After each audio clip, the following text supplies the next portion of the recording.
Bienvenue à vous, acteurs pour la planète, acteurs pour la France, acteurs pour l'Île-de-France. Merci de nous avoir rejoints pour ce troisième et dernier rendez-vous que vous propose la Fédération régionale des travaux publics Île-de-France autour de ces enjeux de acteurs pour la planète. On a parlé de l'eau et de l'énergie, on a parlé aussi des mobilités, des infrastructures de transport, ça c'était dans nos deux premières émissions.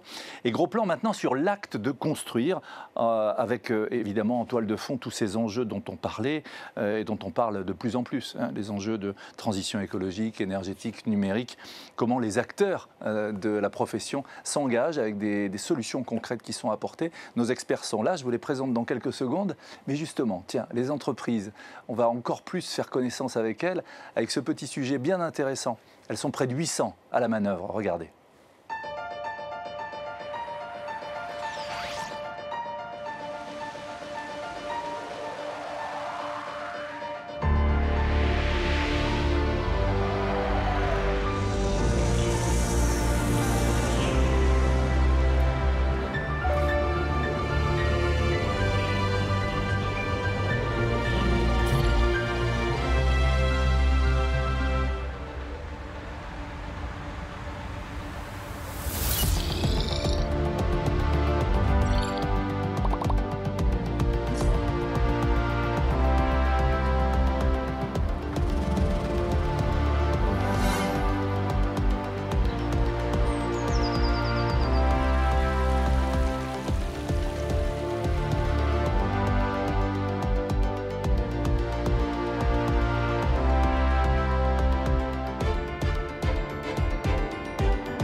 Voilà, la profession engagée avec une vraie dynamique, des actions concrètes, je vous le disais, on va en parler bien évidemment. Vous nous suivez hein, depuis le début de ces 3 émissions de cette série avec également le hashtag Acteurs pour la planète. N'hésitez pas à échanger, à partager et à faire rayonner ce que vont nous dire nos experts, que je salue, que je remercie d'être là pour cette émission.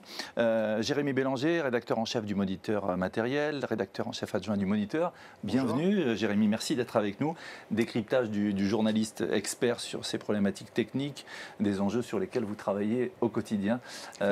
Votre regard sera très intéressant. Merci d'être avec nous. Mohamed Ouba, merci d'être là. C'est l'ADEME Île-de-France, ingénieur en économie circulaire en charge de la gestion des déchets du bâtiment et des travaux publics. On est au cœur des sujets. On vous écoutera avec beaucoup d'attention comment l'ADEME accompagne les travaux publics, les professionnels, les collectivités sur l'économie circulaire et cette problématique de déchets. Et puis merci à vous Didier Monceau, c'est un honneur de vous avoir sur notre plateau, directeur général Colas France, Île-de-France, Normandie, Prémices, le génie civil, le bâtiment. le regard de la profession, avec toute une réalité économique, des métiers, des solutions, je le disais tout à l'heure, qui sont proposées. C'est toute la filière et l'écosystème qui parlera à travers vous. Autour de trois thématiques pour cette dernière émission qui a pour trait, si vous venez de nous rejoindre à l'instant, l'acte de construire, l'empreinte environnementale des activités des travaux publics, première grande thématique, l'économie circulaire dans les travaux publics, sujet aussi important évidemment, et puis la ZFE, les ZFE et la décarbonation de la flotte avec l'étude Carbone 4. Ce sera dans un troisième temps. Premier temps donc, concernant l'empreinte environnementale des travaux publics, 3,5% des émissions de gaz à effet de serre, ça c'est l'acte de construire. Il y a un enjeu pour la profession évidemment et des objectifs très précis, deux leviers, l'économie circulaire, la décarbonation des activités, on va en parler. Je vous propose d'écouter Stéphane Ruttard, le directeur du développement durable à la FNTP, et on se retrouve juste après. Gros plan sur cette étude, regardez.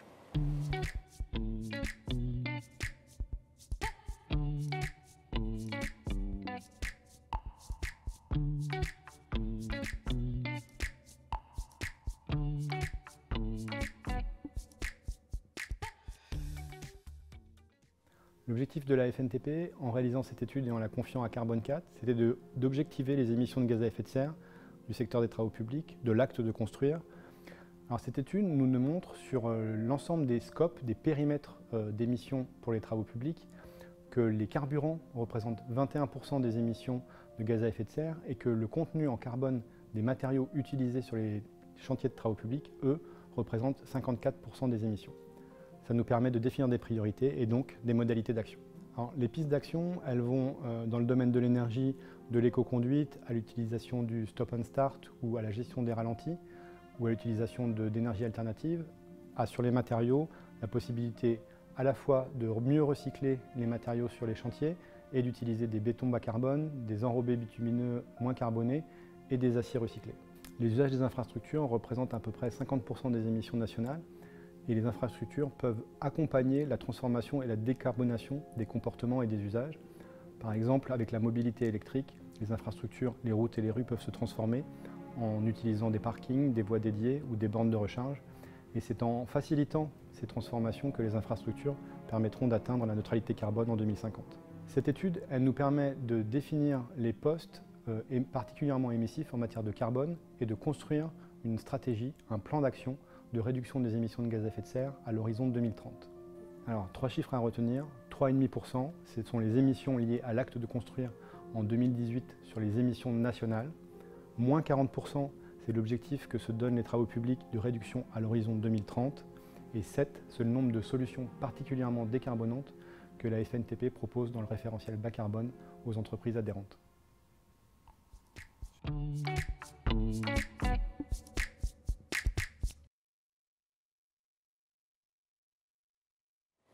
Intéressant témoignage de Stéphane Ruttard, objectiver les émissions de gaz à effet de serre des travaux publics, de l'acte de construire, définir les priorités, il y a une stratégie, il y a un plan d'action. Je me tourne vers vous qui représentez la profession, Didier Manceau. Cette empreinte environnementale des activités de travaux publics, elle est forte surtout par l'usage, mais il y a évidemment l'acte de construire aussi. Tout à fait, vous l'avez vu dans le film, l'acte de construire, c'est 3,5% de l'empreinte carbone. Effectivement, dans notre profession, on agit sur trois vecteurs. Le premier vecteur, c'est les hommes, le second, ce sont les matériels, et le troisième, ce sont les matériaux. Alors, les hommes, je vais dire, c'est à la fois simple et compliqué puisque c'est la prise de conscience et nos entreprises aujourd'hui, à travers l'objectif qui était fixé de moins 40% à objectif 2030, toutes nos entreprises sont en train d'inscrire dans leur je dirais, quotidien cette façon de voir, cette approche. Colas la première. Colas la première, bien évidemment. Cette approche, nous équipons aujourd'hui tous nos collaborateurs de véhicules électriques, justement, pour donner cette ligne directrice. Dynamique. Voilà, cette dynamique. Après, vous avez effectivement les matériaux. C'est d'ailleurs dans cette empreinte carbone ce qui pèse le plus lourd. Et là, on y reviendra tout à l'heure, les solutions d'économie circulaire sont celles qui nous feront le plus progresser. Vous avez bien sûr les innovations aussi, parce qu'à travers l'innovation, la capacité à optimiser les projets pour qu'ils soient, je dirais, moins gourmands en matériaux. Plus vertueux, on va dire. Plus vertueux, et donc là, on fait aussi des grosses économies. Et les matériels, donc là, il y aura un gros travail avec tous les entreprises qui produisent des matériels. Mais je crois qu'il ne faut pas oublier un autre aspect, vous avez dit l'usage, qui finalement pèse 50%. Ah oui. L'usage pèse 50%, et dans l'usage... On a tendance à l'oublier. On a tendance à l'oublier, mais je pense que les travaux publics ont véritablement quelque chose à apporter. Moi, je me rappelle, je passais un pont quand j'allais au lycée il y a maintenant 40 ans. On parlait de faire ce pont. 40 ans plus tard, ce pont n'est toujours pas fait. C'est des heures et des heures de bouchons qui sont là depuis 40 ans. Et si les travaux publics avaient... réaliser ce pont depuis ce temps, je pense qu'on aurait fait de grosses économies en termes de gaz à effet de serre, effectivement. Et puis vous avez un dernier élément qu'il ne faut pas oublier, je crois que la profession se bat depuis de nombreuses années, c'est l'entretien des routes. L'entretien de la voirie, parce que on le dit, oui, mais on a abordé l'aspect économique. Jusque-là, on l'abordait sur l'aspect économique en disant voilà, monsieur le maître d'ouvrage, si vous entretenez votre route, à terme, elle vous coûtera beaucoup moins cher. Je crois que ce n'est pas qu'elle coûtera beaucoup moins cher, c'est bien sûr elle coûtera moins cher, mais surtout en bilan carbone, on aura un bilan carbone qui sera bien moindre, puisque d'entretenir la route, c'est ne pas la refaire quelque part, et c'est ne pas aller rechercher de nouvelles ressources. Oui, et on en parlait, ça résonne, vous qui nous suivez dans la précédente émission, on disait qu'on avait trop tendance à procrastiner, en fait, se dire, bon, on ne va pas boucher les trous, et après on voit que le coût est beaucoup plus important. Tout à fait. Ouais. Et recherche et développement, la R&D. Recherche et développement, et puis le digital qui nous permet aussi de faire beaucoup de choses aujourd'hui. On y reviendra. Merci Didier Manceau. Mohamed Ouba, l'empreinte environnementale des activités de travaux publics, c'est évidemment votre sujet. On peut avoir quelques chiffres en termes de tonnes, en termes d'enjeux? Oui, en fait, sur l'empreinte environnementale, il y a deux aspects. Il y a l'aspect CO2, donc émissions de gaz à effet de serre, et il y a l'aspect empreinte sur la ressource. Donc moi, je travaille beaucoup plus sur l'aspect ressources. Laquelle est limitée, on le voit en Ile-de-France, évidemment. Qui est limitée, d'autant plus qu'on est sur l'Île-de-France. Ouais. Les chiffres, les enjeux sont importants au niveau national, mais même au niveau de l'Île-de-France, si on prend par exemple les déchets, les déchets totaux qui proviennent du bâtiment et des travaux publics, c'est plus de 33 millions de tonnes. Or, quand on prend les DMA, les déchets de ménage, c'est 5, quelques millions de tonnes. La même chose pour les déchets des activités économiques. Donc, on voit l'enjeu, il est énorme par rapport aux déchets du BTP. C'est un enjeu quantitatif. Donc, du coup, dans le cadre du plan régional de gestion de prévention et de gestion de déchets qui a été mis en place par la région, donc il a été démontré que cet enjeu-là, c'est un enjeu important à mettre en avant pour voir quelles sont les solutions on peut avoir pour réduire cette empreinte environnementale. Parce que, un, c'est vrai qu'il y a la ressource, elle manque, mais deux, aussi en agissant sur ces déchets-là, soit sous forme de prévention. Les bons déchets, c'est comme on dit, la bonne énergie, c'est celle qui n'est pas utilisée. Ouais. Le bon déchet, c'est celui qui n'est pas produit. Exact. Mais il faut quand même aussi le produire. Mais quand on le produit, on peut aussi le réemployer. C'est un matériau. Donc là, ce n'est pas encore un déchet. Donc là, c'est la partie prévention. Mais une fois que le déchet il est produit, il y a des solutions pour qu'on recycle le déchet, pour qu'on en produise d'autres matériaux et donc qu'on remette ça encore sur le marché. Donc il y a une réflexion amont à avoir. Hein. Oui, donc c'est important. Et puis on voit qu'il y a le télescopage entre d'un côté la baisse des installations de stockage et puis l'augmentation du tonnage. Hein. Oui, c'est ça. L'objectif du PRPGD, c'est de dire à l'horizon 2030, on réduit les capacités des installations de stockage. Ouais. C'est une manière de dire, donc on réduit alors que potentiellement les déchets normalement vont augmenter parce qu'il y a les enjeux d'infrastructures, les travaux du Grand Paris, les JO et tout ça. Donc potentiellement, ça veut dire qu'il faudra trouver une astuce pour que ces déchets-là, pour qu'on puisse les valoriser, qu'on les remette dans le circuit. Donc là, actuellement, il y a un certain nombre de choses. Il y a de la R&D qui est assez avancée sur ces aspects-là. Et puis, il faut accompagner les acteurs à la fois à comprendre cet intérêt-là, de réemployer plutôt que réaction. Plutôt que d'utiliser des matériaux. Donc là, c'est les maîtres d'œuvre, maîtres d'ouvrage, les entreprises, ça fait toute la chaîne de valeur. Oui, c'est toute la chaîne qu'il faudra mettre en branle pour que ça réussisse. Si une partie de la chaîne est coupée ou bien ne suit pas, c'est un problème et ça risque de ne pas, on risque de ne pas aboutir par rapport à ces enjeux-là et aussi par rapport même à l'enjeu climatique parce que si on réduit les matériaux qu'on va mettre sur le marché, donc les matériaux au lieu de les recycler, c'est beaucoup plus encore de gaz carbonique dans l'atmosphère. Et vous avez coutume de dire qu'il faut prendre le sujet bien en amont, dès l'extraction en fait, pour se dire, tiens, quelle va être la durée de vie Oui, l'intérêt c'est ça, c'est qu'il faut que les acteurs, bien en amont de l'action, de l'acte de construire, se posent les bonnes questions. Donc ils se posent les bonnes questions, qu'est-ce qui existe, qu'est-ce qui peut être réutilisé, qu'est-ce qui peut être réemployé le plus en amont possible et mettre tous les acteurs autour de la table parce qu'il faut vraiment que la chaîne elle aille jusqu'au bout. Pour que l'économie circulaire fonctionne, il faut qu'il y ait ça et il y a d'autres aspects. Là, je n'ai parlé que de l'aspect prévention et recyclage. Il y a d'autres aspects comme par exemple l'éco-conception. Donc il y a aussi l'EIT, l'écologie industrielle et territoriale. Donc du coup, c'est des entreprises, des entreprises qui, sur un territoire, s'entendent pour à la fois échanger sur l'énergie, échanger sur les déchets, et ainsi de suite, parce que les déchets de l'un, c'est plus une ressource pour l'autre, et ainsi de suite. Donc, il y a de l'intelligence à apporter sur ça. Il y a un passage de relais, en fait, dans cette économie circulaire aussi pour les acteurs. Jérémy Bélanger, ce sont vos sujets. Merci d'être là, Jérémy, pour nous aider justement à avoir une vision globale. Surpris par cette étude Carbone 4, réaction ? Non, pas surpris, parce que je pense que ça confirme beaucoup de choses que le secteur connaissait déjà. Ça permet de préciser, ça permet de conforter, ça permet de chiffrer. En fait, Voilà, exactement. Et juste pour rebondir sur ce que vous disiez, effectivement, sur cette façon de penser maintenant le déchet comme une ressource, ça rentre même aujourd'hui dans la norme, il faut le penser, c'est que les terres excavées maintenant peuvent être utilisées pour le génie civil, la norme le prend en compte. Donc on est vraiment dans la démarche. Maintenant, je vais répondre plus directement à votre question, évidemment. Je pense qu'il y a quand même, le constat, on est tous d'accord, il y a peut-être 2 écueils qu'il faut éviter. Premier écueil, ça serait de considérer que 3,5%, c'est pas beaucoup, et donc c'est bon, on s'arrête là, tout va très bien. Comme c'est très bien dit dans le reportage, il y a effectivement plein de leviers, enfin plein, au moins 3 à 4 leviers, dont ceux que vous avez cités, qui peuvent nous permettre d'aller justement vers une réduction au moment de l'acte de construire. Le deuxième écueil, ça serait de se dire, par exemple pour une entreprise de travaux, moi je construis, et après l'usage, l'exploitation, ce n'est plus mon problème. Ça ne serait pas prendre en compte la maîtrise d'ouvrage, son client.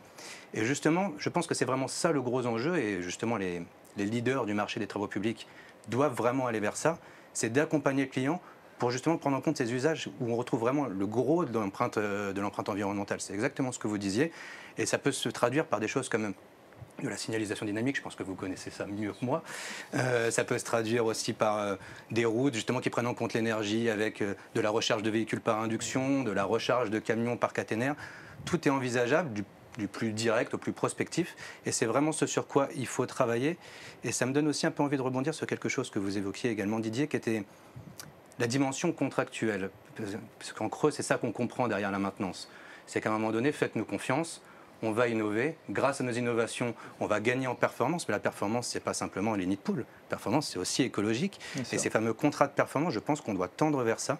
Et ça serait logique un peu partenariale, quelque part. Tout à fait. Et c'était un peu la conclusion à laquelle je voulais arriver. C'est que je pense que pendant longtemps, on était dans un monde très scindé. La maîtrise d'ouvrage, l'entreprise, l'industrie. Et aujourd'hui, si on ne converge pas, tout simplement, on n'y arrivera pas. Donc voilà, je pense que c'est en train de se comprendre, on est en train de mettre en place les process, les innovations contractuelles, les innovations techniques. Tout ça, ça prend du temps, mais il y a effectivement de la bonne volonté et il y a beaucoup de choses qui sont mises en place. On ne peut pas dire, on est peut-être parti avec un peu de retard, mais maintenant le coup est parti quand même. Et comme disait Mohamed Douba tout à l'heure, c'est le travail ensemble avec un cercle vertueux de toute une chaîne. Et j'ai noté aussi la chaîne dans le temps, c'est-à-dire que on part de très loin en amont et on regarde de très loin en aval, j'allais dire, en se disant, ben voilà, comment un matériau... Sur un cycle de vie. C'est ça, sur un cycle de vie, c'est exactement ça. Fait, oui. Mais alors là, les grands groupes ont à donner l'impulsion, c'est ce que vous faites. Mais L'impulsion, je pense qu'on la donne depuis, je dirais maintenant 30 ans sur ces sujets-là. Ouais. Malheureusement, je veux dire, il y a le Code des marchés publics qui quelque part, est très restrictif par rapport à toutes ces innovations. Ouais. Et donc, c'est pour ça que nous prenons effectivement ce que vous venez de dire aujourd'hui, de dire... donnez-nous un projet, on vous le réalise et on vous le restitue dans 20 ans, dans 30 ans, avec les mêmes qualités, etc., avec un bilan complet. Ça, c'est un message qui s'adresse à qui, ça? Je veux dire, au gouvernement, peut-être. Hein. Je crois qu'effectivement, vous parliez effectivement de la dynamique sur la signalisation. Aujourd'hui, on sait faire. Simplement, la réglementation, la norme nous empêche de faire. On fait actuellement une expérimentation à la Défense. Ouais. C'était très compliqué pour le conseil départemental du 92.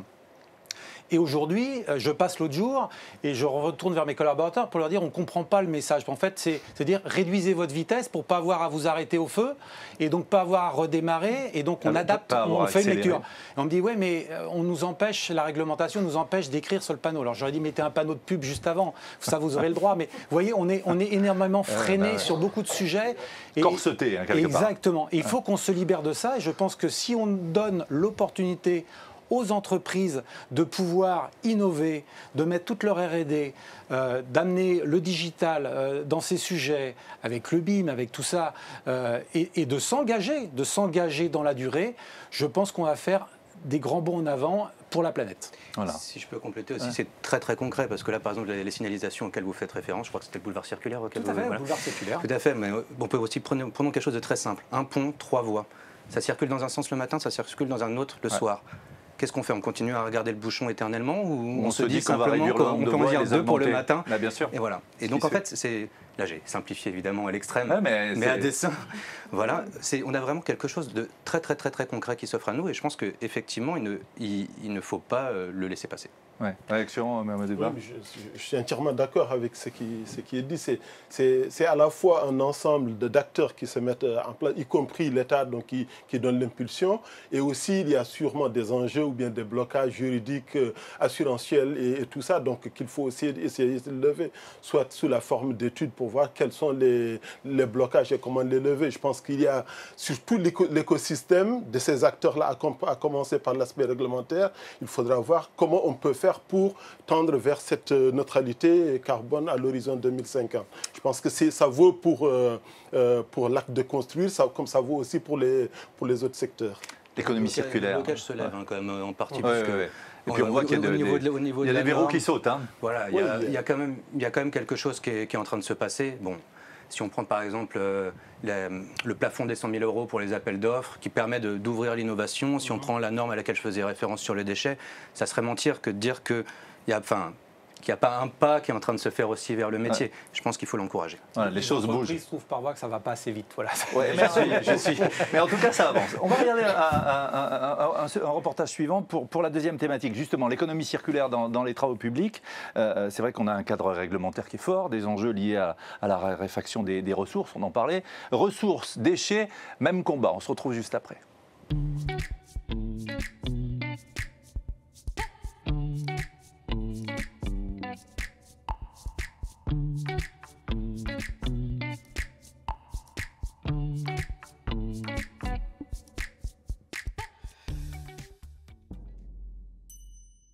Le secteur de la construction est aujourd'hui le premier consommateur de ressources, mais aussi le premier producteur de déchets. 220 millions de tonnes de déblais et déchets proviennent du bâtiment et des travaux publics, soit près de 70% des déchets générés dans l'Hexagone. Sans compter la raréfaction des ressources, des matières premières, dont la quantité s'amenuise décennie après décennie. Du coup, l'économie circulaire dans les travaux publics s'est imposée comme une réalité. Leur traitement, leur recyclage doit s'inscrire dans une démarche économique et bien sûr en faveur du développement durable. Construire, réhabiliter et entretenir les infrastructures en intégrant la gestion des ressources place une fois de plus les acteurs des travaux publics et leurs partenaires au centre de la transition énergétique. Ça répond à une attente sociétale forte du grand public. Et c'est pourquoi il nous fallait répondre à cette attente en montrant ce devoir d'exemplarité en démontrant que des actions étaient déployées sur cette thématique et que ce n'était pas forcément seulement des mots ou un verdissement du projet, mais vraiment des objectifs intégrés à nos marchés et sur lesquels on observe aujourd'hui des résultats. Un effort qui vise à optimiser la gestion des ressources et réduire les impacts environnementaux des chantiers en gérant les déchets. C'est par exemple la feuille de route observée par le chantier du Grand Paris Express. À l'image de l'ensemble des donneurs d'ordre, il est responsable des déchets produits par ces chantiers. Il est donc au centre de la gestion des flux de matériaux sur les territoires concernés.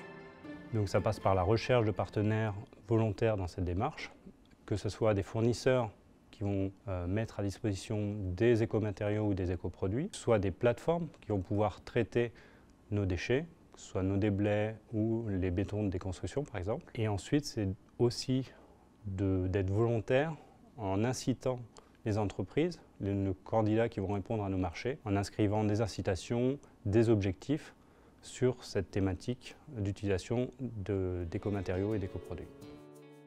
L'économie circulaire se doit de favoriser également les circuits courts, tout comme dans l'agroalimentaire ou le prêt-à-porter. Penser un chantier, une déconstruction s'accompagne de la mise en place de filières proches et vertueuses. Chercher à réemployer la matière première ou bien à la recycler dans la perspective d'un développement local de l'économie. Grâce à nos plateformes de recyclage en Île-de-France, les déconstructions du BTP ne sont pas enfouies entre 50 et 100 km hors Île-de-France. On permet à nos clients des travaux publics de bénéficier de matériaux recyclés, de qualité, proches de leur chantier. Toutes les plateformes de recyclage Geprema sont ICPE, c'est-à-dire installations classées pour la protection de l'environnement. Inventer et créer des approvisionnements alternatifs aux gisements neufs, transformer le déconstruit pour concevoir les chantiers de demain, est au centre de cette économie circulaire des travaux publics.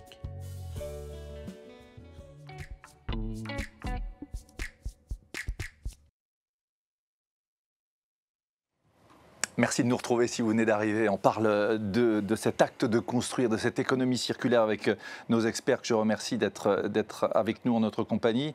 Le rôle de l'ADEME, il est clair pour accompagner ces enjeux. Les solutions et réactions par rapport à ce reportage, Mohamed Ouba? En fait, l'ADEME, qui est opérateur de l'État, donc a reçu de l'État une mission d'accompagner sur l'économie circulaire tous ces enjeux-là. Donc c'est 180 millions par année qui ont été doublés dans le cadre du plan de relance, donc plus de 350 millions pour accompagner les acteurs, pas seulement sur les déchets du BTP, mais sur toute la partie économie circulaire. Donc ce qu'on va faire, c'est accompagner à la fois en R&D, donc un accompagnement pour qu'on puisse identifier de nouveaux matériaux qu'on peut récupérer à partir des matériaux qui existent ou bien à partir des déchets. Donc, identifier des exemples, des choses qui peuvent être faites. Vous produisez beaucoup d'études aussi. Hein? Oui, beaucoup d'études dans ce sens-là pour accompagner, mettre en évidence la connaissance. Parce que mettre à disposition des acteurs la connaissance pour dire que ça existe, ça peut se faire, donc ça peut se faire. Donc, du coup, ça, c'est la partie connaissance, R&D, tout ça. Et puis après, on accompagne les porteurs de projets, à la fois pour mettre en place des installations de recyclage, sur tout type de recyclage, par exemple puisqu'on parle de l'acte de construire, les déblais c'est près de 20 millions sur l'Île-de-France par an, donc il faut qu'on trouve des débouchés à ça. Donc du coup on accompagne des installations de recyclage de ces déblais-là pour produire d'autres matériaux qui seront utilisés soit dans la construction ou bien même ailleurs. Donc on peut utiliser avec des amendements sous forme de terre fertile ou ainsi de suite. Donc il y a toute une gamme de solutions qu'on accompagne pour qu'on utilise le moins de ressources minérales possibles et aussi pour qu'on stocke le moins possible, donc pour qu'on envoie l'installation. Si je vous suis bien, il y a un accompagnement déjà avec une mise à disposition de la connaissance, il y a un accompagnement technique, et puis il y a du financement aussi. Il y a l'accompagnement financier, parce que ces acteurs-là, pour mettre en place des installations de recyclage, donc c'est pour mettre en place aussi des déchetteries, pour des centres de tri, tout ça, ça demande des moyens, et ces moyens-là, l'ADEME les accompagne, soit dans la partie aménagement, dans la partie même achat de matériel pour ces installations, pour ces équipements-là, de la communication, de la formation. Donc tous ces enjeux-là, l'ADEME, je parle uniquement de l'ADEME Île-de-France, mais c'est le cas pour toute la France. Donc on accompagne les acteurs dans ces aspects-là. Vous nous accompagnez, Jérémy, à travers le moniteur matériel et le moniteur, dans le décryptage de ces enjeux, justement par rapport à cette économie circulaire dans les travaux publics, cette économie de la ressource, j'allais dire. Hein. Justement, ce qui change beaucoup, c'est que je pense qu'on dit de moins en moins déchets et qu'on dit de plus en plus ressources. On commence un petit peu... Ça prend du temps parce que, voilà, à vraiment considérer, par exemple, la terre excavée, c'est plus un déblai. C'est de la terre compressée, ça va devenir une brique de terre compressée, ça va nous servir de la construction. C'est ça aujourd'hui qu'on commence à se dire. Mais maintenant, si on ouvre un peu le scope au-delà de ce qui nous focalisait évidemment, c'est toutes ces terres excavées du Grand Paris Express. Les travaux publics, il y a encore une fois toujours ce côté, j'allais dire très positif. Plus de 70% de tout ce qui est utilisé est revalorisé utilisé pour construire dans le monde des travaux publics. Donc les travaux publics n'ont pas à rougir de ça. Pour autant, il y a encore des conquêtes à avoir, on peut encore faire mieux, aller plus loin. Et donc, en fait, prenons un exemple assez simple. Les granulats aujourd'hui. Les granulats, vous avez toutes les études qui concordent à dire que ça va être multiplié par un facteur 2 ou 3 la demande mondiale sur les 10-20 prochaines années. Donc, sachant qu'on ne va pas ouvrir de carrière, a priori, ou en tout cas pas encore nombre comme avant, le but, c'est de les faire durer le plus longtemps possible, d'intégrer du recyclage et être très, très économe lorsqu'on va chercher une ressource neuve. Et donc, ça va être ça le gros enjeu à venir, j'allais dire, pour les travaux publics, pour justement passer encore un seuil supplémentaire et donc, encore une fois, ne pas s'arrêter à 70%, même si c'est déjà bien, mais fixer des jalons pour essayer d'aller plus loin. Voilà, au travers des solutions. Aller plus loin, ça veut dire aussi passer à l'échelle. Hein, Alors oui, parce qu'on avait eu l'occasion de parler d'un exemple type qui est assez parlant, c'est si on prend le recyclage des enrobés, par exemple. Aujourd'hui, on est capable de les recycler à 100%. Après, c'est toujours un équilibre, encore une fois, parce qu'on sait le faire à 100%. Si on veut le dupliquer, si on veut que ça soit fait partout, en fait, il vaut mieux le faire à 75%, parce que ce que vous économisez comme ressource, vous le perdez sur la chauffe et donc sur les émissions de CO2. Donc il faut réussir à trouver le bon équilibre. Il ne faut pas du tout être il faut vraiment être très, très, très pragmatique et ne pas céder à tous les dogmatismes et ainsi de suite, vraiment être dans l'efficacité pure. Et aujourd'hui, on est quand même capable de dire, eh bien, je vous fais une route qui sera à 75 à 80% recyclée. Le métier, c'est le faire aujourd'hui. Colas, c'est le faire, évidemment. Évidemment. Non, je crois que, je vais rebondir, ça fait... Il y a deux aspects, je crois. Effectivement, il y a les déchets qui deviennent ressources, et vous parliez de 70%. Et de l'autre côté, il y a aussi, justement, la ressource, ces matériaux dans lesquels la quantité qu'on est capable de mettre dedans. Je vais prendre simplement des exemples. Grâce à l'ADEME, j'ai pu démarrer mes premiers sites, centres de tri, centres de concassage, il y a maintenant 30 ans. C'est eux qui m'ont aidé. Sans ça, je n'aurais pas pu démarrer financièrement les projets. Donc, je vous en remercie. Aujourd'hui, bien sûr, ça a été l'impulsion. Donc, ça fait plus de 30 ans qu'on pratique. Mais si je me remets encore il y a 10 ans en arrière, avec certains types de clients, on n'aurait pas pu imaginer, on se battait parce que nous, techniquement, on savait en mettre 40-50% dans les matériaux qu'on mettait pour créer leur voirie. Mais eux n'étaient pas prêts. Intellectuellement, ne voulaient pas. Ils voulaient des matériaux nobles. Et je vais donner le dernier exemple, c'est nous avons refait la piste à Roissy, à Orly, pardon, il y a 3 ans. Nous avons recyclé 100% de la piste. 100% de la piste, ce qui était inimaginable 10 ans plus tôt. Voilà, donc il faut, on l'a dit tout à l'heure, c'est un ensemble, c'est un écosystème. Et donc on voit bien qu'à partir du moment où le maître d'ouvrage a cette volonté, nous les entreprises de la Fédération nationale des travaux publics, on est prêts à avancer sur ces sujets-là et apporter beaucoup, beaucoup de solutions pour progresser encore et aller plus loin. Et la Fédération régionale en Ile-de-France, évidemment, la région capitale et à la manœuvre. En Ile-de-France, et je pense que c'est dans nos gènes, parce que la ressource, vous l'avez bien compris, elle est éloignée. Et donc, très rapidement, on a pu avoir une approche, un équilibre économique qui faisait que le coût du recyclage, finalement, arrivait, c'était une approche économique au départ, arrivait à un coût à peu près équivalent. Maintenant, on dépasse cette approche économique avec... ce bilan carbone, où vous avez bien compris que de prendre la ressource, la déplacer de quelques kilomètres, la traiter, la ramener éventuellement sur le chantier ou la retraiter sur le chantier, est bien plus économique en termes de bilan carbone que d'aller à des centaines de kilomètres chercher du caillou dans une carrière. Jérémy disait tout à l'heure qu'il fallait trouver le juste équilibre en tenant compte aussi de la réalité économique des entreprises. C'est toujours long, hein, les autorisations. Enfin, ça, il y a une inertie, même si ça bouge. Hein. En plus, bien sûr, mais aujourd'hui...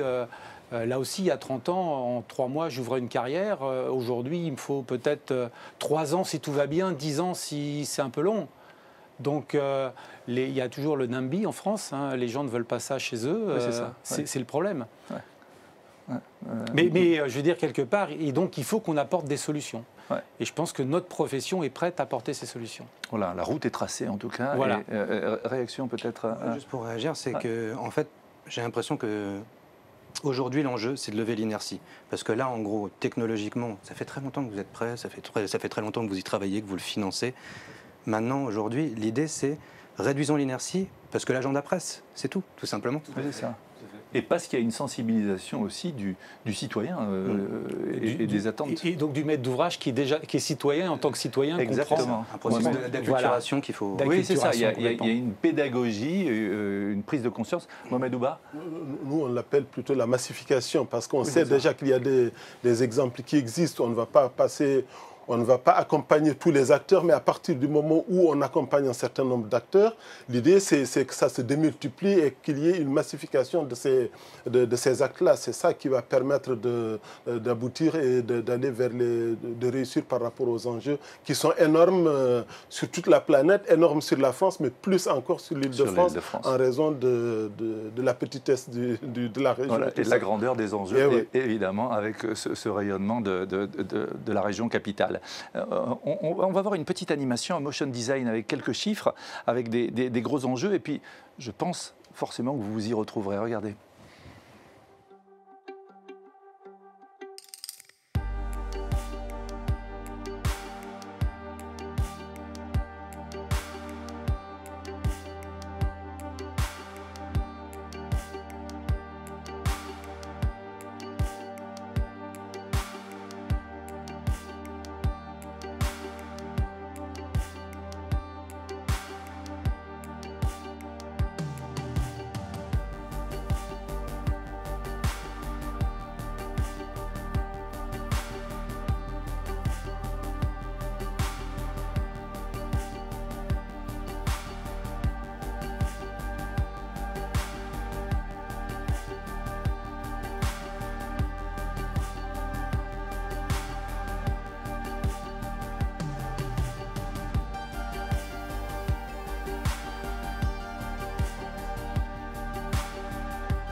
Voilà, feuille de route de l'économie circulaire avec, on parlait de logique partenariale, hein, messieurs, tout à l'heure, mais c'est le cas justement par rapport à cette feuille de route, la région, CEREMA, l'ADEME et puis évidemment à la manœuvre la Fédération régionale des travaux publics Île-de-France. Mohamed Ouba. Oui, c'est un grand plaisir d'avoir accompagné cette initiative. Donc, je pour rappel, c'est inscrit dans le cadre du PGD. Donc, c'est une feuille de route, de mettre en place une feuille de route économie circulaire pour les TP. Parce qu'on a vu les enjeux, c'est près de 20 millions de tonnes de déblais sur 33 millions. Donc, c'est plus de 70% des déchets du BTP. Donc, c'est énorme par rapport au volume, par rapport aux quantités qui sont produites. Donc, mais il y a aussi le fait que les entreprises, il y a énormément d'entreprises, l'écosystème est foisonnant, donc il valait mieux trouver des astuces, puisqu'on ne va pas accompagner chaque acteur, il fallait trouver un acteur qui puisse prendre le relais et faire la promotion d'une feuille de route économie circulaire dans les TP. Donc du coup, il y a eu autour de la table, donc la FRTP a proposé, et puis la région, le CEREMA et l'ADEME, on est parti pour dire, OK, sur 3 ans, on va voir quels sont les enjeux, comment on peut accompagner la FRTP dans cette mission de sensibilisation, de mise en contact, d'animation de réseau pour que les acteurs, parce qu'on avait dit l'importance des acteurs, pour que les acteurs se saisissent de ce sujet-là et aillent de l'avant ensemble. Ça vous fait évidemment plaisir, ce que dit Mohamed Ouba, parce que... J'ai rien à rajouter, on l'a dit, c'est que c'est tous main dans la main qu'on va avancer. Ouais. Vous l'avez dit tout à l'heure, c'est un coup d'accélérateur qu'il faut maintenant. Je crois que les solutions sont là, les envies sont là. Il suffit juste d'y aller et qu'on soit tous d'accord pour aller dans le même sens très rapidement. Et puis on ne raisonne plus à l'instant T, hein. C'est-dire qu'on se projette. Hein. Vous le disiez, Mohamed Ouba, on est parti sur 3 ans. Donc là aussi, ça permet de donner des perspectives. Hein. Tout à fait. Réaction, Jérémy, par rapport à cette feuille de route. Je souscris à tout ce qui vient d'être dit, et j'ajouterais peut-être une chose, c'est que ce qui est intéressant avec l'Île-de-France, c'est que à la fois c'est une preuve que la massification est possible, parce qu'on est sur des volumes énormes, vous l'avez dit, et en même temps c'est un laboratoire aussi, puisqu'on est quand même sur une zone géographique donnée. Donc on a les 2 preuves là qui sont là devant nous, et je voulais juste ajouter ça, c'est qu'on a un laboratoire qui nous montre qu'on peut faire ça à grande échelle. Reste à faire, j'allais dire tâche d'huile, c'est pas une très bonne idée parce que ça fait pas très écologique que de dire ça. Irriguer, voilà. Par capillarité. On va par capillarité vers les autres régions de France. Mais on voit. Oui, pardon. Je crois que ça permettra aussi de mettre en exergue les besoins, parce que tout ça, ça se fait pas sans rien. Je veux dire, quand on parle des fois de prendre des matériaux, on les enlève quelque part pour les ramener. Il faut pas que ça aille faire 50 km pour revenir. Il faut qu'on puisse avoir des plateformes, un peu, je veux dire, comme à la sortie pour rentrer dans Paris avec le métro, le RER, il faut des parkings interrégionaux pour que les gens puissent arriver avec leur voiture. C'est à peu près exactement la même chose. Et ça ne peut pas se faire uniquement avec les acteurs des travaux publics, ça doit se faire avec l'ensemble des acteurs de la collectivité. Oui, et cette économie circulaire, là, vous faites bien de le dire, on voit que la FRTP Île-de-France est à la manœuvre avec ce rôle d'ensemblier où on a les maîtres d'œuvre, les maîtres d'ouvrage, les entreprises, mais on n'a pas trop parlé, les gestionnaires de plateformes de recyclage aussi. Hein. Bien sûr. Et puis le maître d'ouvrage, ne serait-ce que sur des sujets comme les délais. Les délais sur les chantiers pour les réaliser sont de plus en plus courts. Si vous voulez, demain, une entreprise qui démolit un bâtiment, qui le déconstruit, d'un côté, vous pouvez mettre 2 mois, de l'autre côté, 5 mois. Donc, vous voyez, dès en amont, il faut que tout ça s'organise pour dire, au lieu de réaliser le chantier en 2 mois, je vais le réaliser en 5 mois. Mais ça va permettre de trier à la source plutôt que d'évacuer sur une plateforme qui a 50 km pour ramener ça après dans le circuit. Voilà, donc tous ces sujets-là ne peuvent pas être pris par un acteur en silo, comme on l'a dit, mais effectivement par l'ensemble des acteurs qui vont tous s'engager dans la démarche et œuvrer pour qu'on ait les moyens de réaliser ce qu'on est finalement capable et ce qu'on sait déjà faire techniquement, tout simplement. Et puis on a les compétences pour. On a les compétences, bien évidemment. Jérémy, réaction, je voyais sourire. Non, mais je suis tout à fait d'accord. Sourire approbateur. Non, mais c'est que, encore une fois, c'est le changement sémantique montre ce qui est en train de se parler. Démolition, déconstruction. Déchets. C'est pas du tout la même chose. Ressources. Déchets, ressources. Ça montre que cette acculturation qu'on cherche depuis tout à l'heure, que tout le monde cherche à accélérer, qu'on parle de maîtrise d'ouvrage, d'entreprise, peu importe, je pense que tout le monde, au fond, à cette envie-là. Mais en tous les cas, effectivement, la déconstruction, il y a peut-être une chose qu'on n'évoque pas, qui est très très importante et qui peut aussi accélérer, c'est la dimension numérique. Parce qu'aujourd'hui, si vous concevez très en amont, si on prend cette logique d'analyse de cycle de vie qu'on évoquait tout à l'heure, vous commencez avec votre conception, vous savez d'ores et déjà comment on va se répartir les déchets au moment de la fin de vie ou au moment où on va le rénover, le réhabiliter, si on parle d'un bâtiment, mais là on est plutôt sur les travaux publics, mais on peut aussi envisager ça sur des ouvrages un peu plus conséquents et des ouvrages d'infrastructure. Et donc voilà, je pense qu'après, l'idée c'est comment ce numérique n'est pas simplement l'apanage de grands groupes, mais aussi comment on le fait irriguer sur des entreprises de taille intermédiaire, de taille moyenne des travaux publics. Je crois qu'il y a un sujet qui est important, dont on n'a pas non plus parlé vraiment, c'est les aspects normatifs.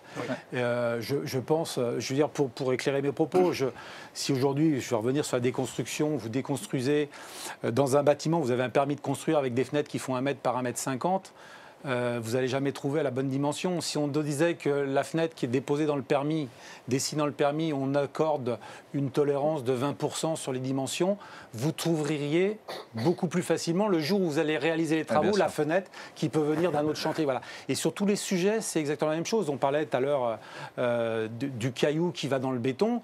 Et il y a des bétons qui sont normés. Alors, je veux dire, quand vous montez une tour de 30 étages, c'est normal. Mais le caillou qu'on met dans nos chaussées, etc., il n'a pas besoin d'avoir exactement la même norme. Et donc, il faut étudier et donner un peu de liberté sur la norme. Et de mou dans la norme. Et de mou dans la norme sur un certain nombre de sujets où il n'y a finalement pas tant d'enjeux que ça. Des aspects, surtout ce qui est réemploi, je crois qu'il y a quand même un travail qui a été fait, donc qui permet de faciliter un peu ces choses-là, à condition de les prendre bien en amont, ça c'est sûr. Et puis le deuxième élément, c'est que l'ADEME, moi je travaille sur l'Île-de-France, mais je vois aussi ce que font mes collègues des autres régions. Je prends l'exemple, vous parliez tout à l'heure de l'aspect numérique. La FRTP Pays de la Loire travaille avec l'ADEME Pays de la Loire sur la partie numérique de TP. Donc, comment on peut injecter du numérique pour améliorer l'économie circulaire. Utiliser les data. Donc, ça veut dire que nous, au niveau de l'Île-de-France, la FRTP, avec ce qu'elle va faire, ce qu'elle est en train de faire, ça va être une expérience, une expertise pour d'autres FRTP d'autres régions. Et puis, je crois que la FRTP Île-de-France aussi peut voir ce qui se fait ailleurs et puis aussi exploiter les bénéfices qu'on peut tirer de ça. Et surtout, par exemple, du numérique, c'est vrai que c'est un enjeu énorme. Il y a beaucoup de choses qui peuvent être faites à partir de ça. Et donc, il y a des choses quand même qui commencent à se faire. Ouais, le benchmark, comme on dit en bon franglais. Ouais. Et effectivement, le rôle des data, des données. Et c'est vrai que la région Île-de-France a une masse de données qui peuvent être exploitées et valorisées pour tout l'écosystème des travaux publics. Troisième et dernière thématique de cette émission, la fameuse ZFE. Et la décarbonation de la flotte, on va en parler, pollution atmosphérique, les transports, fin du diesel en 2024, 100% de véhicules propres en 2030. La ZFE, moteur et action. «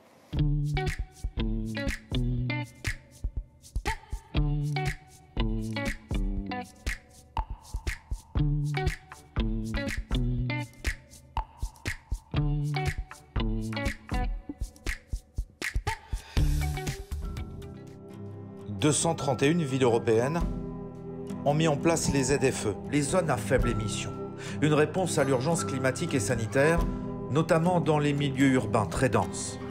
Pour les particuliers, c'est l'apparition de la vignette critère. Selon le niveau de pollution de son véhicule, on peut circuler ou pas. Mais qu'en est-il pour les engins et les véhicules intervenant sur les chantiers? Dans le monde des engins de chantier, le diesel est roi. Peu cher, il demeure polluant et source de nuisances sonores. Cependant, à l'inverse du parc automobile, on ne change pas de tractopelle comme de voiture. On est sur un marché aussi plus petit que l'auto, que le camion ou que l'industrie aéronautique.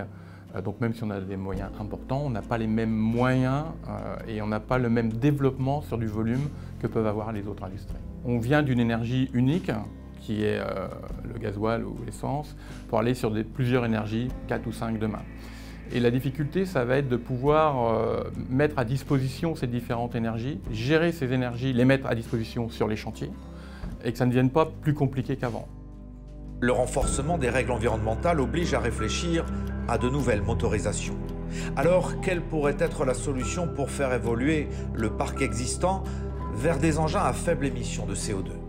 Hybride, 100% électrique ou encore à l'hydrogène, les pistes sont nombreuses, mais pas forcément adaptées.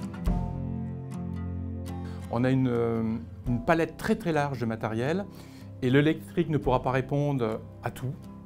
Et il va falloir adapter à chaque typologie de matériel la bonne énergie. Donc c'est pour ça que dans les matériels de TP de construction, donc ça oblige effectivement à des développements vraiment importants en termes de R&D et trouver aussi la bonne solution, quelle va être la bonne énergie pour le bon matériel dans la bonne application.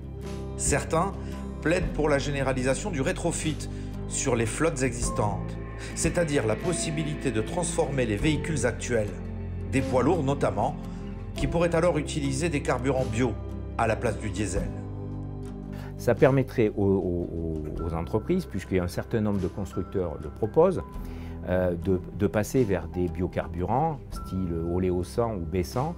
Mais pour ça, il faut qu'on ait l'assurance que ces camions puissent rentrer dans les ZFE, pas dans les 10 ans qui viennent. Et à partir de là, c'est des modifications sur les poids lourds qu'il faut faire, qui ne sont pas forcément très onéreuses et qui permettraient de passer vers ces nouveaux carburants moins producteurs de CO2. Reste l'électrification qui pourrait apporter une réponse à la neutralité carbone visée par la loi de transition énergétique à l'horizon 2050. D'autant qu'à Paris, le diesel sera banni de l'espace public dès 2024. Pour s'inscrire dans cette démarche, les constructeurs redoublent d'efforts et étendent leur gamme. Mais face aux contraintes de coûts et de logistique, le marché de l'électrique peine à émerger.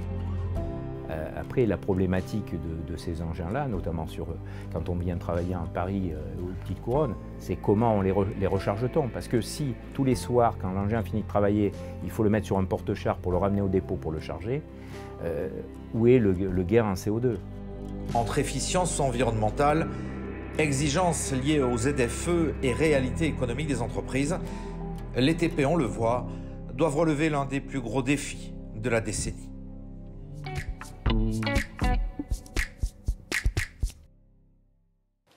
Acte de construire, c'est la thématique de notre troisième et dernière émission. On arrive au troisième thème, ZFE, décarbonation de la flotte, un reportage très intéressant, très intéressant parce qu'il illustre tous ces sujets, ces enjeux. Freins pour les entreprises, solutions pour les constructeurs. On est un peu à la croisée des chemins, sans jeu de mots, Jérémy.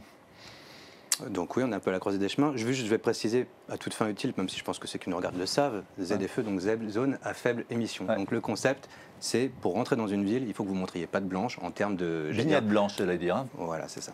Avoir des engins très peu émissifs. Ce qui est très important, et ce que montrait bien le reportage, c'est qu'il faut bien différencier ce que va être une flotte de véhicules, type véhicule utilitaire, de ce que va être des engins qu'on va appeler nous off-road, qui sont des engins de construction, donc qui ont une utilité sur le chantier, excaver, transporter, une pelle hydraulique, une chargeuse, que sais-je. Donc voilà. Donc aujourd'hui, on est face à, il y a une urgence que je pense que plus personne ne nie, où il faut effectivement lancer cette transition. On aurait aimé pouvoir le lancer avant. L'offre industrielle, elle était pas vraiment présente, là, elle est émergente sur certaines applications, on peut commencer à aller dessus, mais il faut le faire dès maintenant parce qu'il faut vraiment avoir quelque chose en tête, c'est qu'une flotte d'engins, là je parle bien d'engins de travaux publics, vous l'achetez aujourd'hui, en 2030 vous l'avez encore, et tous les projets de moins 40% des émissions... Là, en jeu de temps long. En jeu de temps long, effectivement. Donc ça veut dire qu'aujourd'hui, j'achète une pelle hydraulique flambant neuve de dernière génération qui pollue très peu pour un diesel, néanmoins c'est pas de l'alternative, et en 2030 je l'aurai encore. Donc il faut que j'y réfléchisse à deux fois. Donc en fait, ce qu'il faut faire aujourd'hui, c'est passer d'un modèle où c'était, encore une fois, comme le disait le reportage, le diesel roi mono-énergie, à un mix énergétique, mais pas n'importe lequel. Là encore, il faut vraiment penser sa trajectoire en se disant, tiens, quel est mon métier? Je travaille en zone urbaine, donc j'ai plutôt des petits matériels. Je peux me permettre l'électricité, je ne pourrais pas me le permettre si j'avais eu des plus gros engins. Voilà, il faut trouver la bonne énergie pour la bonne application. Et en faisant comme ça, on peut réussir à faire cette transition. En somme, le grand soir de l'énergie où adieu diesel, je remplace tout du jour au lendemain, bon, sauf somme considérable investie par le gouvernement, ce que j'imagine pas une seule seconde, ça n'arrivera pas. Par contre, ce qu'on peut faire intelligemment, c'est continuer à pousser les industriels à répondre au cahier des charges, à sortir plus rapidement, voilà, et de prendre les solutions les plus matures. Donc schématiquement, vous avez le diesel, l'électricité et le gaz qui vous permettent de couvrir les gaz plutôt les camions, on va dire, l'électricité plutôt le compact. Après-demain, vous aurez l'hydrogène. Et il y a une énergie qui peut faire, à mon sens, le pont sur tout ça, qui est le biocarburant. Ouais. Et là, le biocarburant peut vous permettre de lier et d'arriver en 2030 avec une très belle transformation. La transformation. C'est le fameux rétrofit, là.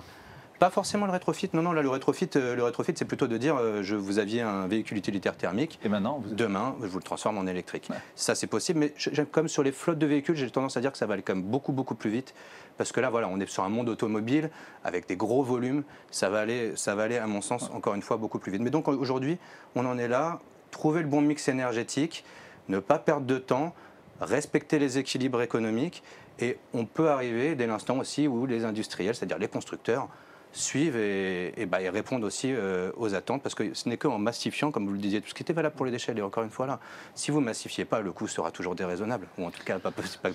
Mais alors ce que je note aussi, c'est qu'il faut avoir une appréciation, une appréhension des sujets et se projeter pour prendre les bonnes décisions. Alors qu'on sait pertinemment que, non pas souvent État varie, mais souvent loi et normes varient. Hein. Je dirais que c'est peut-être pas pour prendre les bonnes décisions, c'est pour se garantir aujourd'hui que ce que j'investis aujourd'hui, comme vous l'avez très bien dit, je vais pouvoir encore l'utiliser dans 3 ans, dans 5 ans, dans 10 ans. Alors effectivement, le rétrofit, entre guillemets, si on parle en biocarburant, quand je rétrofit un diesel dans ce sens-là, en biocarburant, effectivement. Et donc je pense que c'est là que le gouvernement aujourd'hui a peut-être quelque chose à apporter pour garantir ceux qui vont investir aujourd'hui dans ces engins de dernière génération, pour qu'ils aient la garantie que demain, ils vont pouvoir rétrofiter leur matériel et qu'ils pourront avoir la vignette critère qui va bien pour rentrer dans la zone. Moi, j'appelle ça le retour sur investissement. Voilà, il y a cette période de transition. Aujourd'hui, moi, si je ne sais pas, j'investis pas en matériel. Donc, on va continuer, au lieu d'investir dans les nouveaux matériels qui sont bien moins polluants que ceux que nous avions, on va continuer avec nos vieux matériels. Ça n'a pas de sens. Donc, il faut donner, le sens est là, mais il faut effectivement qu'il y ait cet engagement pour pouvoir investir dans ces nouveaux matériels et s'assurer qu'on va les emmener malgré tout au bout. Oui, parce qu'il y a une vraie phase de transition. Tout à fait. Le diesel, le gazole, c'est encore 5-10 ans dans le mix. Moi, je pense qu'il peut durer. Je pense que ça peut durer plus longtemps. C'est juste une histoire de proportion. C'est ça. Encore une fois. Non, vraiment, c'est ce que vous disiez. En fait, aujourd'hui, c'est plutôt une question de visibilité. Si les entreprises ont la visibilité, visibilité réglementaire, visibilité de l'offre.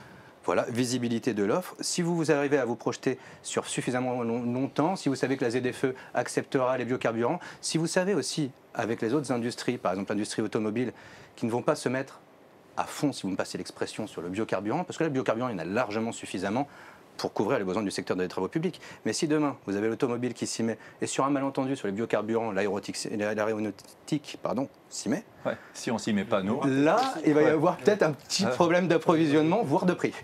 Mais, alors, je vois Mohamed Ouba qui écoute avec beaucoup d'attention. Il y a une histoire de saut technologique, là, on le voit clairement. Là. Oui, c'est important. Moi, dans une autre vie, j'ai travaillé un peu à l'ADEME, mais dans un autre service, au service qualité de l'air.